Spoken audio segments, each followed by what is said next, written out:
The Russian intelligence publishes documents on a Saudi-American alliance to strike Yemen and the Houthis. Our response will arrive on the back of a missile in less than 40 seconds. The consecutive earthquakes are causing concern among Yemenis. Egypt refuses to manage the sector in exchange for writing off all its debts. Tel Aviv launches a harsh attack on Cairo and threatens to fire the first shot in the anticipated war. And Iran announces, "We will strike the Hebrew nuclear facilities in this case." Washington intervenes. The unveiling of the first Iranian nuclear weapon is expected soon. Zelensky yields to American conditions and signs the minerals agreement, and Trump declares that Kyiv should forget about joining NATO and demands $350 billion. Zelensky comments on that replied with even 10 cents of American aid. And the White House announces, "We provide no guarantees to Ukraine. Europe will be the one to provide them."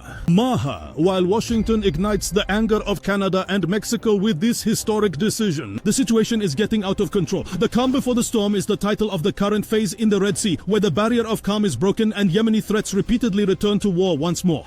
Should Tel Aviv return to war in the Badwan to San Azadan Asusatam and the Fati Atemnosun to Sonsandas sector? This is what the Houthis announced through the leader of the Ansar Allah movement, Abdul Malik al-Houthi. But what can the Houthis do? This is the question that has puzzled military and political experts, as the British magazine Brass Pack revealed a shift in the balance of military power, indicating that the Ansar Allah Houthi forces have become a serious threat to aircraft carriers thanks to ballistic missile and explosive technology, which made them moving targets with no strategic value. The report stated that the Houthis possess missiles capable of accurately targeting aircraft carriers, such as the Palestine II missile, which weakens the naval dominance of major powers. Great. This is according to what the newspaper published. The newspaper also pointed out the exposure of American and British ships to Houthi attacks in the Red Sea and the Gulf of Aden, an unprecedented development. Expected. The report confirmed that the inexpensive drones manufactured by the Houthis have become a significant challenge, as their use depletes Western air defense resources, given that a single air defense missile costs $1.2 million. $1 million, and some of them reach $7 million, while the cost of Houthi drones may not exceed $5,000. The magazine concluded by questioning whether the era of the aircraft carrier has ended. In the context of rapid changes in modern warfare, in a similar context, the U.S. Navy announced that the aircraft carrier USS Harriet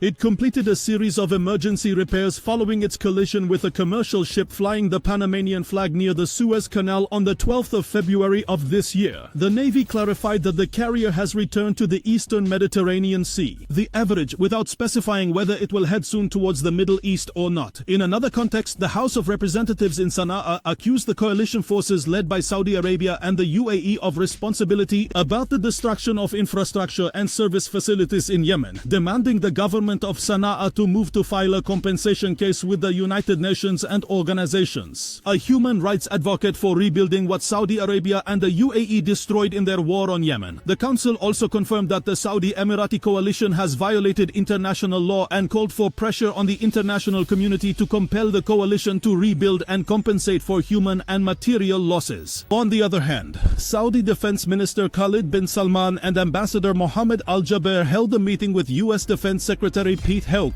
assured and American officials to discuss disarming the Houthis and securing international navigation without addressing the establishment of peace. Furthermore, analyses indicate Washington and Riyadh's intention to escalate airstrikes against Sana'a, while there was no representation of the Aden government. It reflects a quiet marginalization within the coalition, according to what was published by Reuters. The question remains, will the battle stay within Yemen or extend to Jordan region? On the other hand, Jamal Amer, the foreign minister in the Sana'a government, confirmed that the Houthis' position in supporting the sector is principled and will not change, noting the failure of the tripartite aggression on Yemen, as he put it. Meanwhile, Washington resorts to the security blockade, drying up and restricting aid. Amer accused Saudi Arabia of implementing an American agenda in Yemen, asserting that Washington will not be able to protect it as it failed to protect the Hebrew entity previously, and that Sana'a is ready for any escalation according to his statement. Amer also pointed to the reduction of humanitarian aid to Yemen for political pressure and accusations. The United Nations is complicit in the issues of detained workers in organizations, hinting at the possibility of suspending the peace process if international pressure continues. On another front, several Yemeni provinces are experiencing continuous earthquakes, causing concern among residents, as the Earthquake Monitoring Center in Dammar recorded a tremor with a magnitude of 3.6 northwest of Al-Hawra in Shabwa province. Damage occurred. The head of the center, engineer Mohammed Hussein Mutahar, clarified that the tremor occurred at a depth of 10. This made the residents clearly feel it, confirming that the stations continue to analyze data to monitor the causes of seismic activity, especially with the recording of simultaneous earthquakes in Ethiopia. And what interests me on the Yemeni front, to the latest developments in the sector, where the Hebrew opposition leader Yair Lapid proposed that Egypt take over the administration of the sector for 15 years in exchange for cancelling its foreign debts amounting to $15 billion.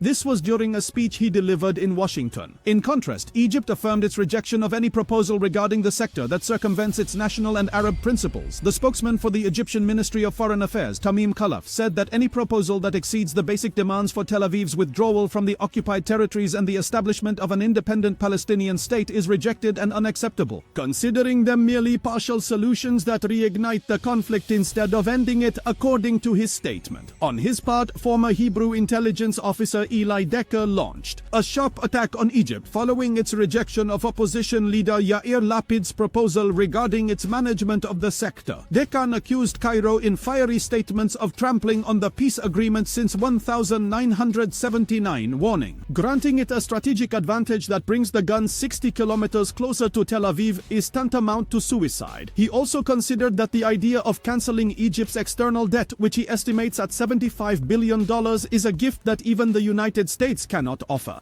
claiming that Egypt has supported and armed the Palestinian movement for years, giving it unjustified privileges, according to his statement. In another context, the office of Hebrew Prime Minister Benjamin Netanyahu announced an agreement through intermediaries to hand over the remains of 4 detainees held by the Palestinian movement without any ceremonies. This is indeed what happened, as the deal took place under what? The night. From the conditions of the sector to the inflamed Iranian-Israeli front, where the spokesperson for the National Security Committee warned. A strong warning from the Iranian parliament that the Hebrew nuclear facility is within range of Iranian missiles, affirming that any targeting of the Iranian nuclear facility will be met with a direct response against the Hebrew entity. On another front, the commander of the Iranian Revolutionary Guard, Hossein Salami, confirmed that the United States has failed to defeat the Houthis in Yemen and was forced to withdraw without achieving its goals, adding that Iran does not rely on any external powers, noting that Iran's true strength is capable of shaking the world and that the Operation True Promise was just a small model of its military capabilities and the enemies have not yet received the main blow, according to his statement. Regarding the nuclear file, Reuters reported, quoting sources in the international agency. The International Atomic Energy Agency noted that Iran has significantly increased its stockpile of highly enriched uranium, raising international concerns. The reports indicated that Iran is the only nuclear state that is enriching uranium to this extent and distinctive level. From Tehran to the flames of the Lebanese Hebrew front, the Hebrew army spokesperson announced that the Air Force recently carried out an attack based on intelligence information against a prominent leader in the Weapons Transfer Reinforcement Unit 4400 affiliated with Lebanese factions in the region of Al-Qatar, in Lebanon. He explained that the operations were in response to what he described as repeated violations of the understandings between Tel Aviv and Lebanon, pointing out that the target was involved in arms transfers to Lebanese factions during the war and was eliminated while planning to carry out a new smuggling operation. Now, let's move to the backstage of the war of Russia against Ukraine and the West. The sale deal of Ukraine. Difficult years have been experienced by Zelensky since Trump took office in the White House, from grants without in exchange for prevention with demands for previous aid or the relinquishment of Ukraine's natural resources. After the White House announced a meeting between Ukrainian President Volodymyr Zelensky and American President Donald Trump, it was pointless to mention he was not ready to sign a mineral resources agreement between Washington and Kyiv, as the Financial Times reported, citing Ukrainian officials that Kyiv is now prepared to sign a metals agreement with the United States after receiving approval from Ukrainian ministers of justice, economy and Foreign Affairs. Sources reported that Zelensky might soon travel to Washington to attend a signing ceremony with Trump, indicating that the agreement on minerals is part of a vision. The volatility of the relationship between the two countries. On the other hand, American President Donald Trump confirmed that his country will not provide significant security guarantees to Ukraine. He pointed out that Europe will take on this role, with Britain and France ready to send peacekeeping forces. He clarified that his first goal is to stop the following in Ukraine. The second is the recovery of $350 billion spent by Washington, while Europe spent $100 billion and is recovering its money. Trump added that Ukraine will not join the NATO alliance, indicating that this ambition is not feasible and considering it one of the reasons for the outbreak of the war. On the other hand, Ukrainian President Volodymyr Zelensky affirmed that his country will not return any money to the United States if American aid is considered a debt, emphasizing that Kyiv received grants, not debts. On another note, in a historic decision, Donald Trump announced that the United States would raise tariffs on Canada and Mexico to 45% starting from the 2nd of April, while a tariff of 25% will be imposed on European Union countries.